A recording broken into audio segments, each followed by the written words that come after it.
Bonjour à tous. Merci de participer à ce webinaire qui est consacré au marché de la télévision et de la distribution de contenu en Afrique francophone.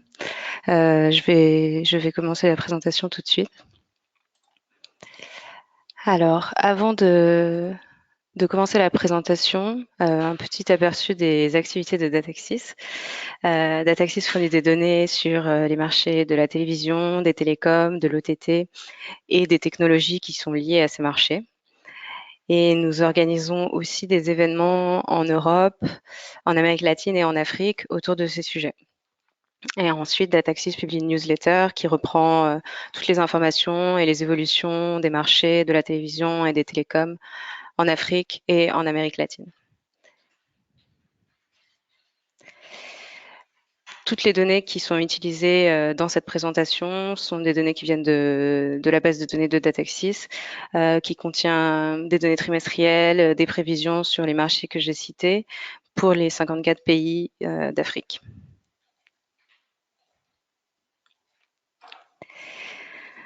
Donc, avant de parler des marchés de la télévision et de la distribution de contenu en tant que tel, quelques éléments de contexte sont sans doute intéressants à rappeler, à souligner. Donc d'abord, la région qu'on appelle l'Afrique francophone comprend 21 pays. La population totale atteint autour de 320 millions de personnes en 2018. C'est un chiffre qui représente autour de 24% de la population totale d'Afrique subsaharienne. Et c'est une zone où la croissance démographique est très rapide, et notamment la croissance de la population la plus jeune. Donc ça se traduit par une demande croissante en termes de connectivité, en termes de contenu pour les sujets qui nous intéressent. Le pays le plus peuplé est la République démocratique du Congo, avec 90 millions d'habitants en 2018, et le plus petit pays est les Seychelles, avec environ 80 000 habitants. On compte en tout environ 62 millions de foyers, avec la taille moyenne d'un foyer autour de 5 personnes. Et le PIB par habitant est globalement plus bas que dans le reste du monde, autour de 892 dollars courants en 2017. Donc on peut voir sur la carte à droite que le PIB par habitant est inférieur à 1000 dollars dans la plupart des pays. Et il va autour de 300 dollars au Bénin à plus de 15 000 aux Seychelles en 2017. Donc il y a beaucoup d'inégalités entre les pays. Et en fait, les inégalités à l'intérieur des pays sont peut-être moins élevées qu'on pourrait croire, puisque l'indicateur qui mesure les inégalités, le coefficient de Gini, est très faible ou faible dans 14 pays sur les 21 que compte la zone. Donc, selon cet indicateur, les deux pays les plus inégalitaires de la région sont la République centrafricaine et les Comores. Ensuite, autour de 33% des foyers ont accès à l'électricité en 2018. C'est évidemment beaucoup plus bas que dans d'autres régions du monde, et il y a aussi de grandes différences selon les pays, puisque le taux de pénétration, le taux d'électrification va de 6% en République centrafricaine à près de 100% aux Seychelles et à l'île Maurice. Et c'est un élément crucial quand on parle de distribution pour la plupart des services, et en particulier pour la télévision. Mais les nouveaux moyens de distribution qui utilisent l'OTT ne nécessitent pas cet équipement. Et quand on regarde la pénétration du mobile, elle est beaucoup plus élevée, voire supérieure à 100% dans de nombreux pays. Et c'est pour ça qu'on abordera aussi les sujets liés à l'OTT plus tard dans la présentation.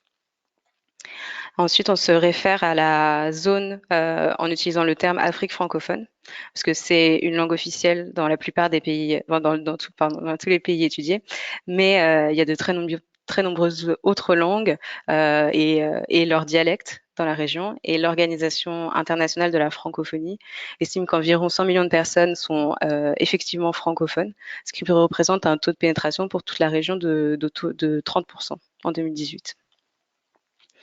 Et enfin, la dernière le dernier aspect qui peut créer des différences entre les pays, c'est la stabilité politique qui varie vraiment d'un pays à l'autre. C'est un facteur clé pour le développement d'un pays, pour pouvoir financer des projets, pour créer les conditions de marché qui se développent. Et pourtant, ça reste encore un défi dans certains pays de la zone où des crises sont en cours, notamment en République démocratique du Congo, au Mali ou encore en Centrafrique. Donc, si on résume, les principales caractéristiques qu'on observe dans la région sont la population, la demande grandissante pour un PIB par habitant plutôt faible et des grandes différences entre les pays.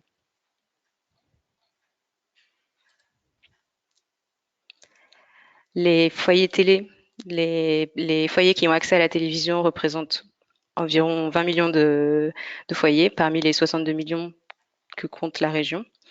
Donc ça représente une pénétration d'environ 30%. Et parmi ces foyers qui ont accès à la télévision, autour de 7 millions sont abonnés à un service de télévision payante. Donc ça signifie que le marché est en fait composé principalement de foyers qui reçoivent les chaînes gratuites free-to-air, même si la télévision à péage continue à augmenter. Et pour les revenus, le ratio, la part est un peu inversée puisque la majorité des revenus sont captés par les opérateurs payants. On estime que la télévision payante et la télévision gratuite ont généré autour de 760 millions d'euros en 2018 au total. Mais en fait, on a ici sommé deux types de revenus qui se réfèrent pas exactement au même type d'acteurs. Les revenus de la télévision payante sont en fait les revenus des opérateurs de télévision payante, donc les distributeurs, et les revenus ici de la télévision gratuite sont les revenus des chaînes de télévision. En fait, ça signifie que les revenus des chaînes payantes sont largement inférieurs aux chiffres qui est sur l'écran. Le rapport entre les revenus des chaînes payantes et les revenus des opérateurs de télévision payante est beaucoup plus bas dans cette région que dans le reste du monde. Et cette différence vient en particulier des différences en termes de structure de coûts. Les coûts de programmation sont certainement plus bas dans la région. Et en revanche, les coûts de distribution sont plus élevés parce que pour distribuer des offres de télévision, il faut créer un réseau complet de distributeurs pour pouvoir atteindre les clients potentiels.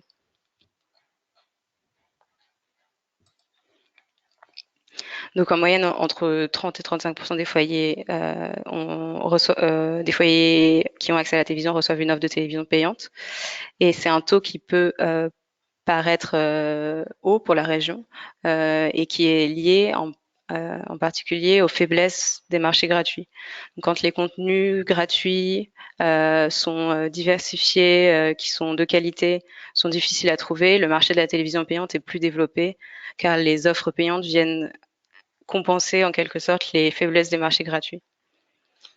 Les marchés gratuits pourraient se développer, notamment grâce au déploiement de la TNT, mais dans la plupart des pays, ce n'est pas une garantie. Et c'est pourquoi les services payants ont encore un large potentiel de croissance selon nos estimations. Et ce potentiel de croissance concerne principalement les zones rurales, qui représentent environ 60% de la population dans la région.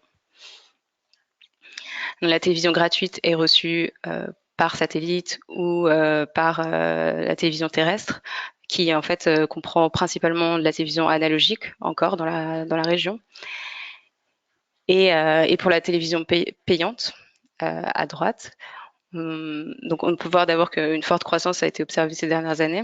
Le nombre d'abonnés a quasiment doublé entre 2014 et 2018 et entre 2017 et 2018 a progressé de 13%. Mais la répartition des accès par type de technologie, donc satellite, câble, TNT, IPTV, MMDS, évolue moins rapidement. Le satellite est toujours le premier moyen d'accès au contenu payant. Et ensuite, le câble est la seconde technologie la plus utilisée pour accéder au contenu payant. Mais c'est un peu, un peu en trompe-l'œil parce que ce poids vient de la structure de marché particulière du Cameroun, qui est une exception dans la région, avec un marché du câble très important, très développé et qui est composé de deux types d'offres. les offres traditionnelles de télévision payante avec un grand nombre de chaînes, avec des chaînes distribuées en numérique et qui peut être comparée aux autres acteurs de la télévision payante comme Canal+ et StarTimes. Et les offres qui distribuent moins de chaînes et qui sont généralement en analogique et qui coûtent autour de 1-2 euros l'abonnement. Et c'est ces offres-là qui sont des offres de télévision payante et qui constituent la majorité du câble au Cameroun. Même si ils sont pas directement en compétition avec les opérateurs qui diffusent des chaînes numériques et qui sont plus chers et qui diffusent plus de chaînes. Ensuite, la troisième technologie, c'est la TNT, qui augmente notamment avec les lancements des offres de Canal+, qui s'appellent Easy TV, les bouquets de StarTimes, et grâce à d'autres initiatives plus locales comme celle de TNT Africa. Et ce type d'offre, la TNT payante, a un potentiel important car la transition numérique est encore loin d'être terminée dans la région. Les bouquets TNT sont généralement moins chers que les bouquets satellites. Et c'est vraiment une particularité du marché africain d'avoir une offre comme ça de TNT payante. C'est aussi le cas en Afrique anglophone. Ensuite, dans les autres technologies, IPTV, MMDS, elles sont plus marginales. Et le MMDS est vraiment aussi une spécificité de la région qui a été lancée uniquement en Afrique francophone. Ensuite, si on regarde la structure du marché, la concurrence, on peut voir que la domination de Canal+ continue en 2018, à la fois en part de marché pour les abonnés et pour les revenus. Le câble dont je parlais au Cameroun a du poids en part de marché abonnés, mais sur ce segment, les acteurs génèrent des revenus moins significatifs. Et StarTimes est entré dans de nouveaux marchés dans la région ces dernières années et son nombre d'abonnés, ses revenus croissent en conséquence. Même si les ARPU, les revenus moyens par utilisateur de StarTimes sont plus bas que ceux de Canal+. Et c'est ce qu'on peut voir en comparant les deux graphiques. Donc on voit que le marché est dominé par des acteurs internationaux, à part peut-être au Cameroun.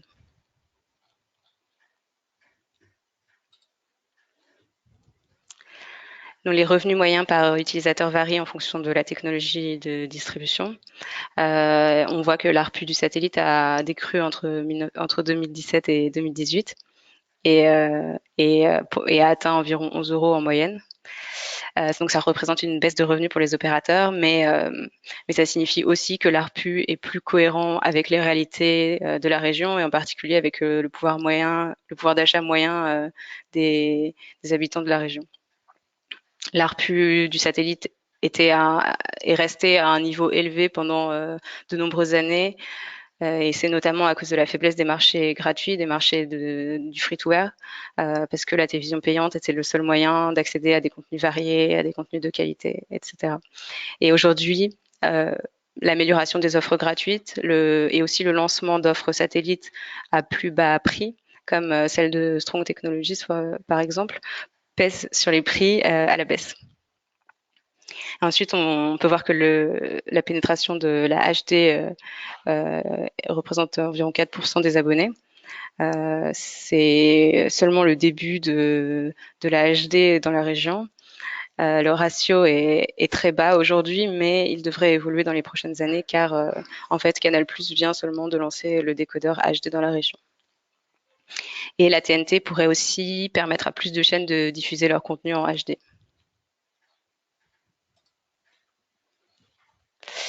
Les revenus qui sont générés par le marché gratuit représentent quasiment 150 millions d'euros en 2018, selon nos estimations.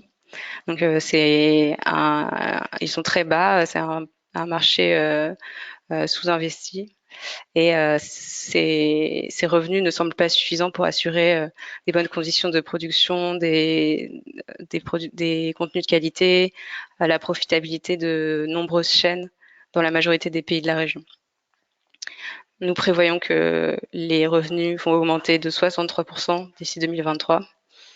Mais ça veut dire aussi qu'il faut que les pays mettent en place les conditions nécessaires à l'accroissement du marché publicitaire. Le premier élément requis étant des mesures d'audience fréquentes, de l'audience des télévisions, qui manque toujours aujourd'hui. Ensuite, la télévision analogique ne couvre pas nécessairement les territoires entiers dans les pays, et ça veut dire que les chaînes qui sont diffusées en analogique ne peuvent pas offrir une couverture nationale à leurs annonceurs. C'est un problème qui devrait être résolu par la TNT si la transition se fait. Et ensuite, les améliorations en termes de qualité, l'ajout de nouvelles chaînes plus ambitieuses devraient constituer des éléments stimulants pour ces marchés où beaucoup de chaînes sont disponibles, mais très peu répondent vraiment aux critères, aux standards qui sont nécessaires pour attirer les annonceurs. Et le rapport qu'on voit entre la publicité et les financements publics qu'on voit sur le graphique montre le sous-développement du marché publicitaire.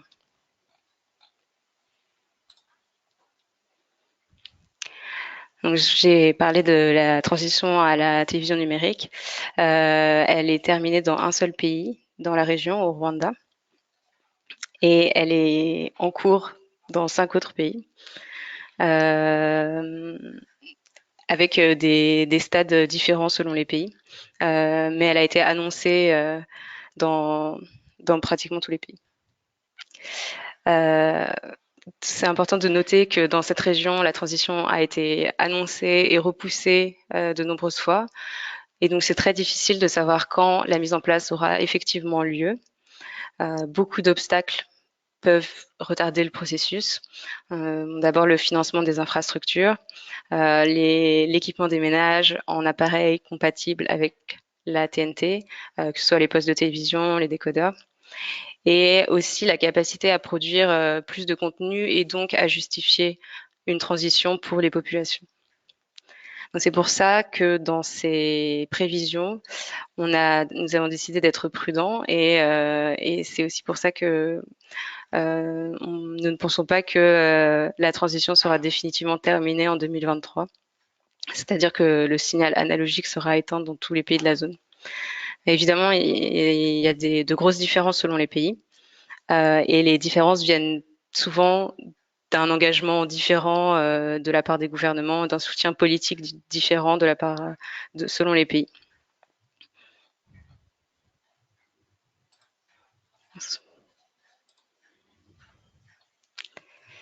Ensuite, Internet devrait devenir plus abordable, plus facile d'accès dans les années à venir, et en particulier grâce au mobile.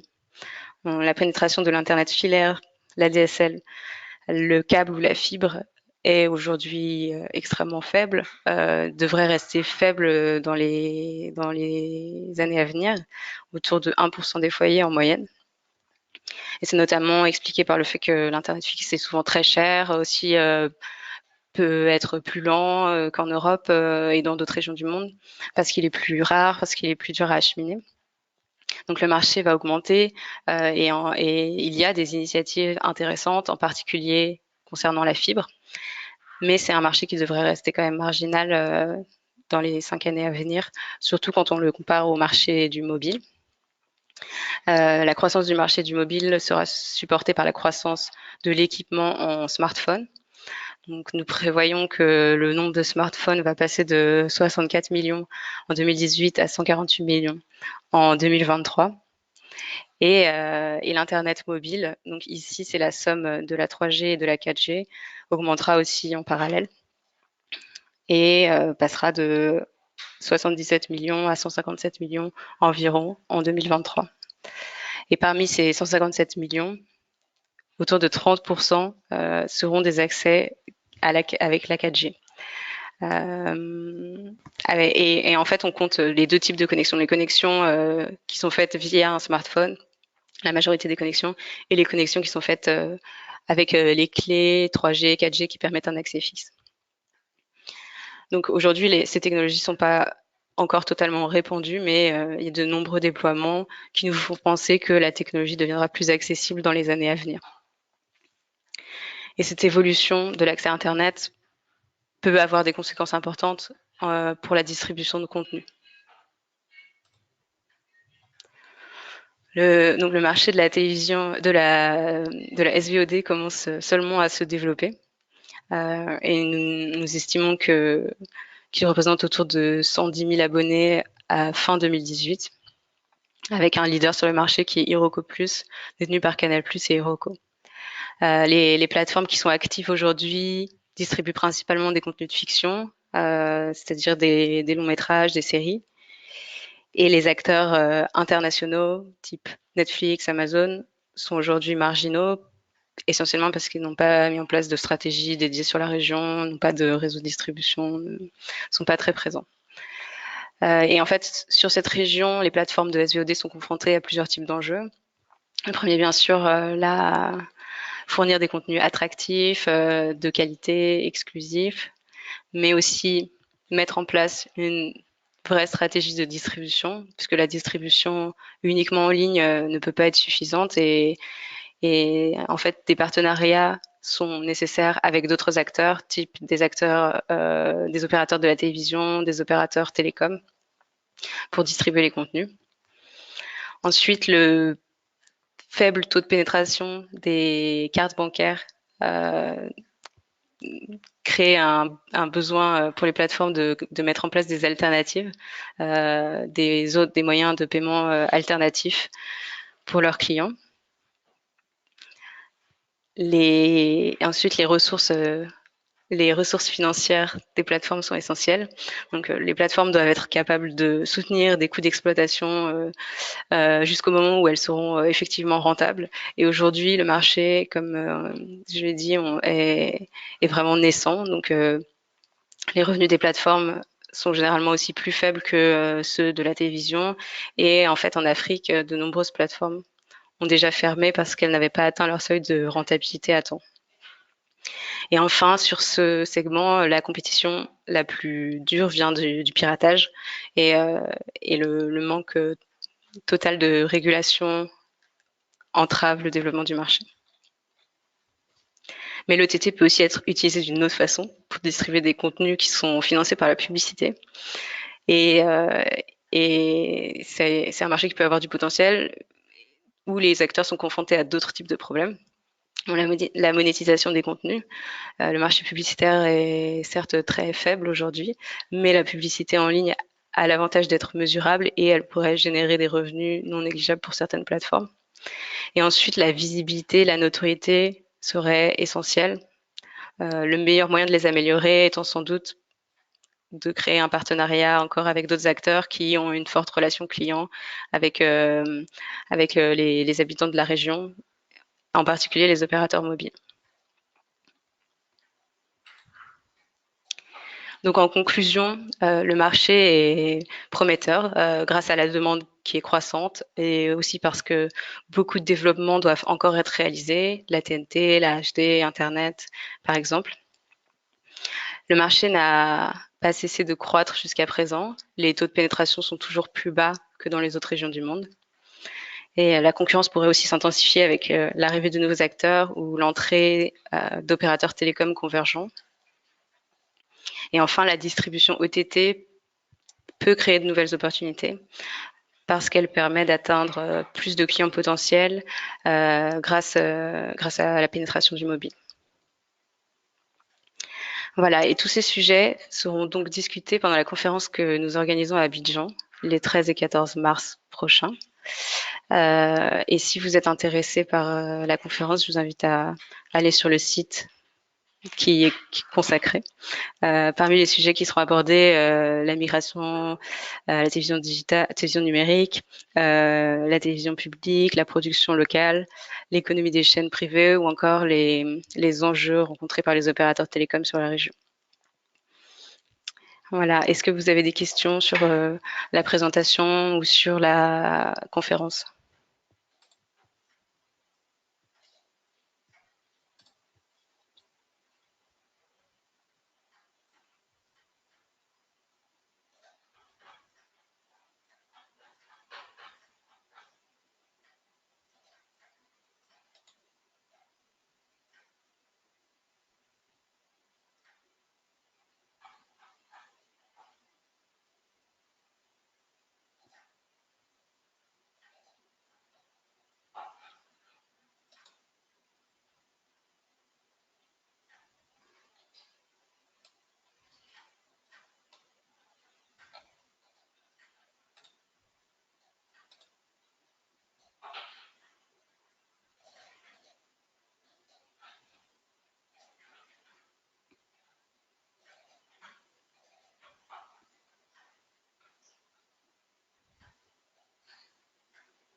Alors, vous avez parlé de 2023 pour le passage à la TNT ou au numérique pour toutes les chaînes. Donc en 2020, un passage intermédiaire avec la TNT, avec encore des TV analogiques. C'est vraiment très difficile à prévoir parce que, comme je disais, il y a beaucoup d'annonces, beaucoup d'échéances qui n'ont pas été euh, rencontrées. Et c'est vraiment difficile à prévoir. On estime qu'en 2023, la transition sera pas terminée dans la région. Donc elle sera sans doute terminée dans certains pays, mais elle ne sera pas terminée dans la région. En 2020, c'est difficile de savoir.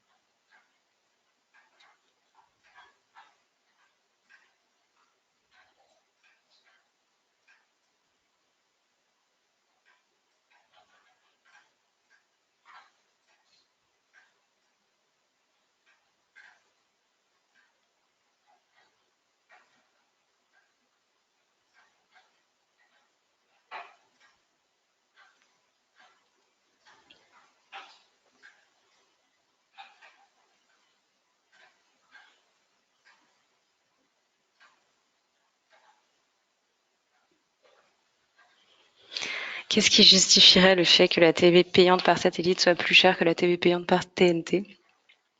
euh, les, le nombre de chaînes justifie. Généralement, il y a beaucoup plus de chaînes qui sont distribuées par satellite que sur les offres de la TNT.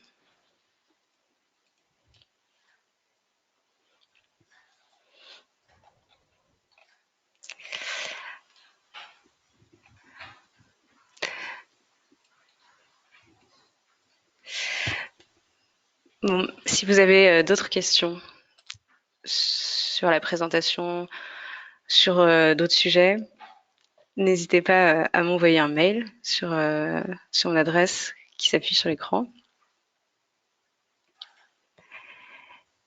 Et merci d'avoir participé au webinaire. Je vous souhaite une bonne journée.